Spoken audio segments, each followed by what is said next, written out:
Yo, what's up mga idol? Dito tayo ngayon sa La Fraternidad Tubay, Agusan del Norte. Yan nakikita niyo mga idol, yan yung mining ng Isarimay Tubay. Ayan, si John Paul sa ating kasama. Ang cameraman niya ngayon ay Ring Sungkaban mga idol. Nakikita niyo naman yan ang mining mga idol. Ang laking barko. Itong makikita niyo dito ay barge yan, barge. Yan yung naghahakot ng lupa. Galing dyan sa bundok na yan. Yan mga idol. So hinahakot nila doon papunta sa may barko. Ito yung naghahakot. Itong tinatawag na ruro, kay barge. Papunta doon sa may barko na yun. Ayun o. Yan, i-zoom natin. Yan mga idol. So nakakapanghinayang lang mga idol kasi yung lupa natin dito sa Pilipinas dinadala sa ibang bansa, no? Oo nga.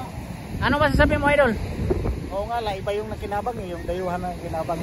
Oh, dapat yung lupa dito sa atin, dapat dito lang. Oo, dapat ang kinabang kayo mga Pilipino. Hindi kayo mga dayuhan.